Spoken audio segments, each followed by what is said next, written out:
अस्सलाम वालेकुम स्टूडेंट, क्या हाल है आपके। यकीनन आप लोग ठीक होंगे। स्टूडेंट्स, आज की जो मेरी वीडियो है वो है सोशियोलॉजी 101 के लेक्चर नंबर 2 की। इससे पहले मैंने सोशियोलॉजी 101 के लेक्चर नंबर 1 की वीडियो अपलोड कर दी है। आप लोग अगर उसे देखना चाहते हैं तो नीचे डिस्क्रिप्शन में लिंक मौजूद है, आप उसे देख सकते हैं। तो चलते हैं अपनी आज की वीडियो की तरफ। तो स्टूडेंट्स, हमारे जो लेक्चर नंबर 2 का मेन टॉपिक है वो क्या है, द सोशियोलॉजिकल पर्सपेक्टिव। सबसे पहले तो हमें देखना होगा कि ये पर्सपेक्टिव क्या चीज है। तो पर्सपेक्टिव को सिंपली अगर देखा जाए तो उसको क्या कहते हैं कि अगर इसका सिनोनिम देखें तो वो ये होगा कि एन आउटलुक और point of view about something, it may be a person और एन ऑब्जेक्ट। अब हम सिंपली इसकी डेफिनेशन की तरफ जाते हैं कि पर्सपेक्टिव की डेफिनेशन क्या है। तो perspective is the way of outlook, how you see things, the evaluation of a particular situation or fact, especially through one personal point of view। क्या मतलब है कि किसी भी पर्सनल के पॉइंट ऑफ व्यू किसी भी फैक्ट या किसी भी सिचुएशन के अक्कर होने पे वो क्या रिस्पॉन्स करता है, उसकी क्या थिंक है, वो एक अपनी तरफ से क्या आउटलुक बनाता है। इस सारे प्रोसेस को हम क्या कहेंगे कि ये उसका एक पर्सपेक्टिव है, कि उसकी एक परसेप्शन है जो उसने इस सिचुएशन के अक्कर होने पे बना ली। ये तो बात होगी पर्सपेक्टिव की। और हमारा मेन जो टॉपिक है वो क्या है, द सोशियोलॉजिकल पर्सपेक्टिव। मतलब कि जो हमारे सोसाइटी के टुवर्ड लोगों की परसेप्शंस हैं, जो उनकी आउटलुक है और जो उनकी पॉइंट ऑफ व्यूज हैं, हमने इस लेक्चर में उसको स्टडी करना है। तो पहले हम देख लेते हैं कि जो पॉइंट्स हैं वो क्या है जो इस लेक्चर में हम लोग डिस्कस करेंगे। सबसे पहला जो पॉइंट है वो है the seeing the general in the particular. Gender is also a social construction. Society affect what we do. Applying the sociological perspective, benefit of sociological perspective. जैसे कि हम सोशियोलॉजिकल पर्सपेक्टिव की बात कर रहे हैं तो उसमें हमें ये पता होना चाहिए कि सोसाइटी क्या चीज है, सोसाइटी को हम किस वे में अंडरस्टैंड कर सकते हैं। तो सोसाइटी सिंपली क्या है, ये है group of people who share a common culture और सोशल बैकग्राउंड। मतलब कि ये लोगों का एक ऐसा ग्रुप है जिसमें वो आपस में इंटरेक्शन करते हैं और आपस में चीजों को शेयर करते हैं, लर्न करते हैं और एक ऑर्गेनाइजेशन बनती है जिसमें लोग क्या करते हैं, आपस में इंटरेक्ट करते हैं। और इन्होंने एग्जांपल भी दे दी है कि जैसे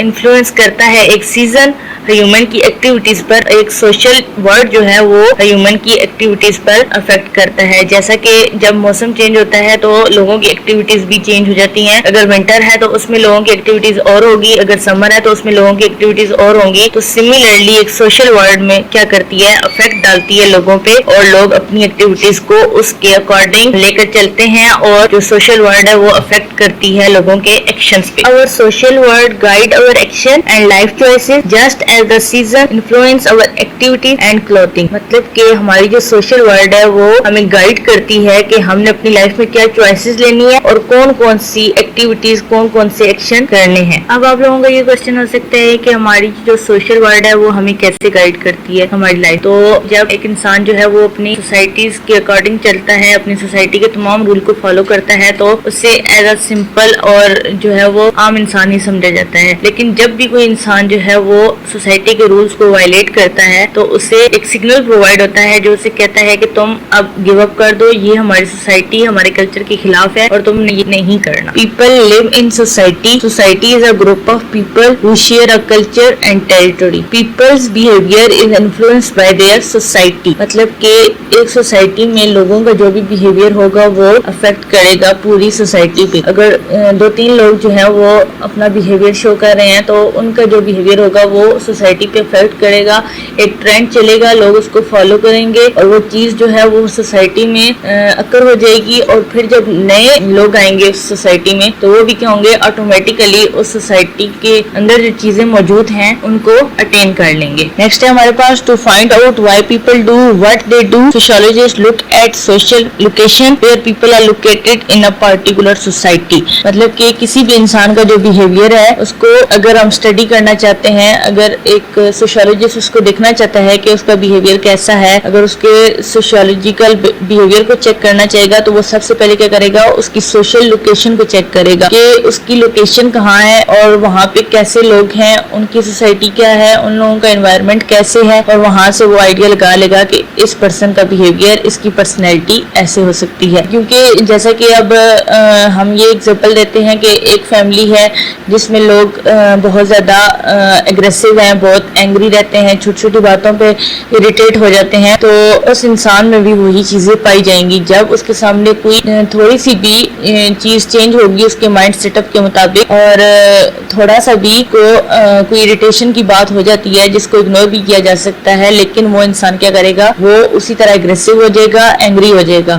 تو اس کا ریزن کیا ہے کہ وہ اس کا انوائرمنٹ ہے. کسی بھی انسان کو جج کرنے کے لیے اس کی سوشل لوکیشن کو جاننا ضروری ہوتا ہے. اب ہم تھوڑی بات کر لیتے ہیں امپورٹنس آف سوسائٹی کی, کہ سوسائٹی کی امپورٹنس کیا ہے. تو سوسائٹی کی امپورٹنس اگر دیکھی جائے تو انسان کی لائف جو ہے وہ پاسبل ہی نہیں ہے سوسائٹی کے بغیر, کیونکہ انسان جب دنیا میں آتا ہے تو اس ٹائم بھی اسے ایک سوشل انٹریکشن, لوگوں کا آپس میں ایک جو گروپ ہوتا ہے جو اسے اس دنیا میں آنے کے لیے اسے ویلکم کرتا ہے, اور اس کی گرو اپ کے لیے, اس کی برتھ کے لیے بھی لوگوں کا ایک گروپ ہوتا ہے, اور جن کی وجہ سے جو ہے وہ ایک ہیلدی چائلڈ کے طور پر دنیا میں آتا ہے. اور اس کے بعد جیسے جیسے وہ گرو اپ کرتا ہے تو اس کا لوگوں کے ساتھ انٹریکشن ہوتا ہے اور وہ سیکھتا ہے, اور پھر جب ایون کہ اس کی ڈیتھ بھی ہو جاتی ہے تو تب بھی اسے ایک سوشل انٹریکشن, ایک لوگوں کے گروپ کی ضرورت ہوتی ہے. تو یہ بات اگر ہم کہیں کہ ایک انسان سوسائٹی کے بغیر یا سوشل انٹریکشن کے بغیر سروائیو کر سکتا ہے تو یہ پاسبل نہیں ہوگا. کچھ سوشیولوجسٹ ہیں انہوں نے اس پہ کام بھی کیا کہ کیا ایسا ہو سکتا ہے کہ ایک انسان جو ہے وہ سوسائٹی کے بغیر جو ہے وہ اس دنیا میں سروائیو کر سکے. تو جیسا کہ ایک امریکن بچی کا کیس سامنے آتا ہے, آئسولیٹڈ چلڈرن کا, جو کہ جس کا نام اینا تھا, اور اسے جو ہے اس کے ماں باپ نے جسٹ خوراک پرووائڈ کی تھی اور اسے ایکسٹرنل انوائرمنٹ سے دور رکھا گیا تھا, اور اسے ایک اندر کا ماحول ہی دیا گیا تھا, اور اسے باہر سے کوئی بھی اسٹیمولنس نہیں ملتا تھا. تو کیا ہوا کہ جب ڈفرینٹ این جی اوز کے ذریعے اس بچی کو باہر لایا گیا تو دیکھا گیا کہ اس کا مینٹل لیول انتہائی لو ہو چکا تھا, اس کی پکنگ پاور انتہائی لو ہو چکی تھی, اور اسٹڈی میں تو اس نے کام ہی نہیں کیا. اور ایون کہ کیا ہوا کہ جب اسے ایکسٹرنل انوائرمنٹ میں لایا گیا تو وہ سروائیو ہی نہیں کر سکی اور اس کی ڈیتھ ہو گئی. تو یہ اس بات کا پروف ہے کہ بغیر سوسائٹی کے, بغیر سوشل انٹریکشن کے کوئی بھی انسان سروائیو نہیں کر سکتا. اب ہم چلتے ہیں اپنے پوائنٹس کی طرف, جو کہ سب سے پہلا ہے seeing the general in a particular. یہ کنسیپٹ سب سے پہلے پیٹر برجر نے 1963 میں ڈسکرائب کیا تھا, اور اس نے کیا کہا تھا کہ اس کا مطلب کیا ہے کہ identify general pattern in the behaviour of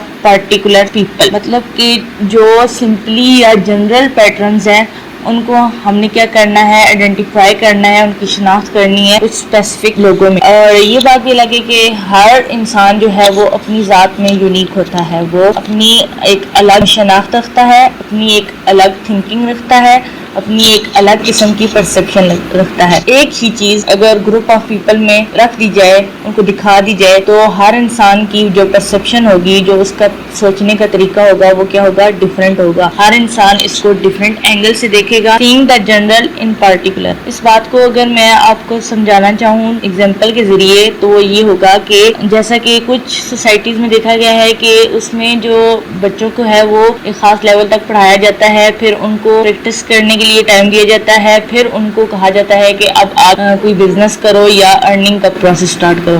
لیکن کچھ ہمارے رورل ایریاز میں یا ولیجز میں ایسا ہوتا ہے کہ بچوں کو شروع سے یہ سکھا دیا جاتا ہے کہ آپ تھوڑا سوچ سنبھال لو, تو آپ کا کام کیا ہے کہ آپ نے پیسے کمانے ہیں. تو یہ ہر سوسائٹی کا اپنا ایک سسٹم ہے جس میں جو ہے وہ لوگ سروائیو کرتے ہیں اور اس کے اکارڈنگ جو ہے وہ ورک کرتے ہیں. تو جیسا کہ اب یہ ہم نے اس بات کو سمجھنا ہے کہ سینگ دا جنرل ان پارٹیکولر, جیسا کہ اب جنرل چیز کیا ہے کہ ہم نے ارننگ کرنی ہے, ہم نے اپنے سروائیول کے لیے ارننگ کرنی ہے, لیکن اس کام کے لیے ہمیں پارٹیکولر پیپل کو دیکھنا ہوگا, ان لوگوں کو آئیڈینٹیفائی کرنا ہوگا کہ وہ کون سے لوگ ہیں جنہوں نے ارننگ کے پروسیس کو اچھے طریقے سے پروسیڈ کرنا ہے اور کمپلیٹ کرنا ہے. تو اس کے لیے ہمیں دیکھنا ہوگا کہ جو اڈلٹس ہیں وہ کمپیریٹیولی زیادہ بیٹر پرفارم کریں گے بچوں کے مقابلے میں, کیونکہ جو چیزیں وہ لوگ سمجھ رہے ہیں, جو چیزیں ان لوگوں نے ایکسپیریمنٹ کی ہیں, وہ ایک بچے کو نہیں سمجھ آئیں گی.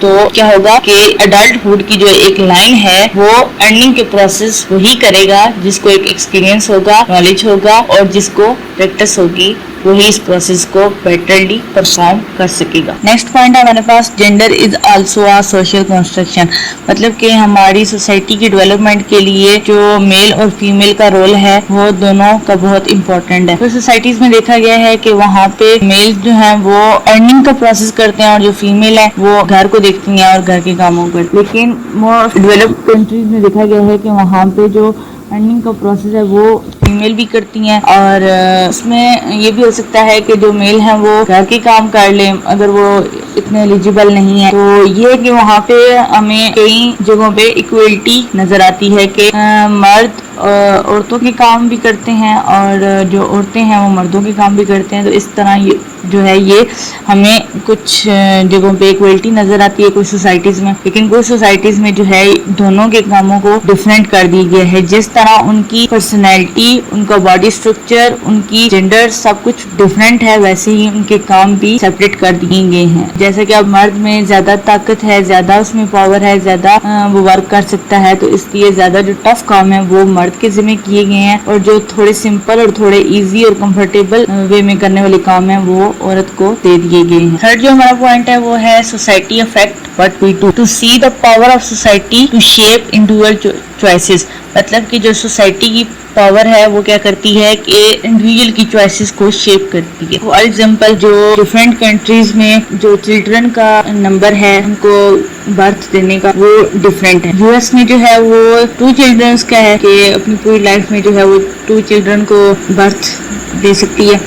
पाकिस्तान में 4 है, इंडिया में 3 है, साउथ अफ्रीका में 4 है। तो इस तरह क्या है कि ये उनकी सोसाइटी ने एक सेटअप बना दिया है कि इतनी सोसाइटी में अगर ये होगा तो ये ही रेंज होगी तो ये बेस्ट रहेगा। तो ये एक सोसाइटी ने उनके लिए एक लाइन प्रोवाइड कर दी है जिस पे लोग अगर फॉलो कर दें तो उसको अच्छा समझा जाता है। तो इसमें क्या होता है, सोसाइटी का बहुत ज्यादा इफेक्ट नजर आता है। नेक्स्ट हमारा पॉइंट है applying the sociological perspective, people should develop the ability to understand their own lives in term of larger social force, this is called sociological imagination. और ये कॉन्सेप्ट किसने दिया था, सी राइट मिल्स ने। और sociological imagination is the strategy that can help you sort out the multiple circumstances that could be responsible for your social experience, your life choices and your life chances। Last one जो हमारा point है वो है benefit of social perspective के जो हमारी जो social perspective है इनके बेनिफिट्स क्या हैं, इनके फायदे क्या हैं। तो जो फर्स्ट ऑफ ऑल है the sociological perspective help us to assess the truth of community